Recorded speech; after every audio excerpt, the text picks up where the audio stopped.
राधे राधे। एक बार की बात है, एक बहुत अच्छा और बहुत ही समाज सेवी व्यापारी था। बहुत दान पुण्य दिया करता था, बहुत बहुत बहुत सब कुछ अच्छा ही करता था। ज़रूरतमंदों को उनकी आवश्यकता के अनुसार कुछ भी चीज़ें वो दिया करता था।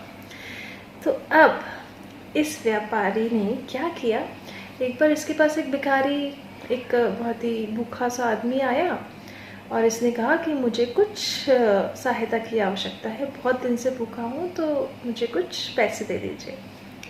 इस व्यापारी ने उस आदमी को पैसे दे दिए। अब ये गरीब आदमी था, ये पैसे लेके अपने गया घर। रास्ते में इसने भर पेट अच्छे से भोजन किया। भोजन करने के बाद जो पैसे बचे उससे इसने मदिरा पी ली, उससे इसने शराब पी ली। अब ये लेकर वो अपने घर गया और वहाँ पर उस नशे में उसने अपने बीवी और बच्चों को बहुत मारा। अब बीवी और बच्चों को बहुत मारा तो उसकी बीवी बड़ी बड़ी रोई, बहुत रोई, बहुत रोई, बहुत दुखी होकर अपने दोनों बच्चों को ले जाकर आत्महत्या कर ली। सेठ को इस बारे में कुछ नहीं पता था। कुछ समय बाद सेठ की भी मृत्यु हो गई। अब जब यमराज उसे लेने कर गए तो यमराज ने कहा इसने तो घोर अपराध किया है, इसे कड़ी से कड़ी सजा मिलनी चाहिए। तो इस व्यक्ति ने कहा कि मैंने घोर अपराध कहाँ किया, मैं तो आज तक सबका भला ही करता आया हूँ। तो आपके पास सच में कोई गलती हुई होगी, क्योंकि मैंने तो कभी कोई अपराध किया ही नहीं है। यमराज ने कहा कि देखिए, गलती तो मनुष्य करते हैं, हमारा रिकॉर्ड्स तो बहुत अच्छे मेंटेन होते हैं, यहाँ पे कोई गड़बड़ की आशंका भी नहीं है, तो अपराध तो तुमने किया है। तो व्यक्ति बोलता है कि नहीं, मैं नहीं मान सकता कि मैंने कोई अपराध किया, मैंने कोई भी अपराध नहीं किया है। तो आप एक बार मुझे भगवान से मिला दीजिए, मैं उनके मुख से सब जान लूँ कि मेरा अपराध क्या है, फिर आप जो सजा देना चाहें वो दे सकते हैं।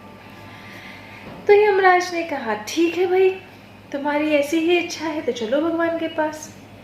भगवान के पास पहुँचे। उस व्यक्ति ने बहुत भगवान से विनती करी कि भगवान, मैंने कोई अपराध किया ही नहीं है।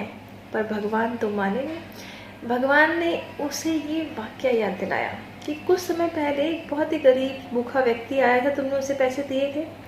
तो बोला हाँ भगवान, वो बहुत गरीब था और उसके पास खाने के लिए पैसे भी नहीं थे, वो भूखा था बहुत, इसलिए मैंने उसे पैसे दिए थे।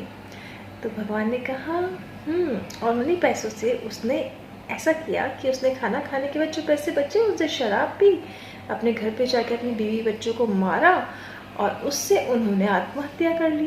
तो अब ये सब जो कर्म हुए वो किस वजह से हुए, क्योंकि उस व्यक्ति के पास वो एक्स्ट्रा पैसे थे जिससे उसने गलत इस्तेमाल किया, और वो गलत पैसे तुमने उसे दिए थे।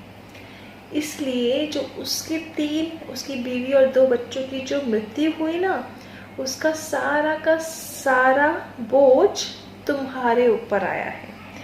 3 जीव हत्या का पाप तुम्हें मिलता है, इसलिए तुम्हें कठोर से कठोर दंड दिया जा रहा है। तो व्यक्ति बोलता है भगवान, मेरी तो ऐसे कोई इंटेंशन ही नहीं थी, मैं तो उसका भला ही करना चाह रहा था। अब उसने गलत काम किया, इसमें मैं क्या कर सकता हूँ, मैंने तो बहुत अच्छे सच्चे मन से उसको सेवा करके वो दान दिया था, और शास्त्रों में भी तो कहा है कि दान देना चाहिए, तो मैं तो बस ऐसे ही हमेशा से दान देता रहता हूँ।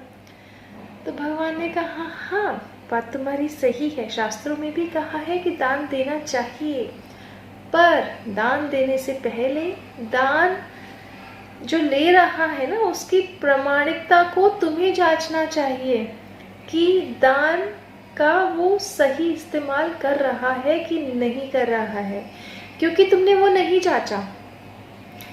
वो आदमी ही गलत था, उसके गलत शौक थे, तुमने उसे दान दिया। अगर तुम्हें भोजन ही कराना था, वो भूखा था, तो भोजन कराते।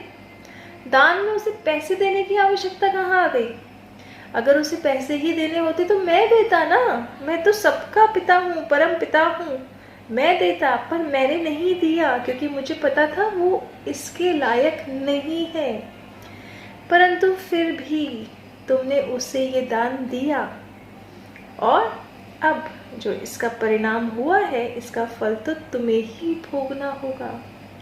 इसलिए जब हम कभी दान करते हैं ना, तो दान करने से पहले भी ये सोचना चाहिए कि जिसको हम दान कर रहे हैं वो दान का सही इस्तेमाल हो रहा है कि नहीं, वरना उस गलत कर्म का फल भी दानदाता को ही मिलता है। बहुत डिफिकल्ट है दान करना, ध्यान से करिएगा। राधे राधे।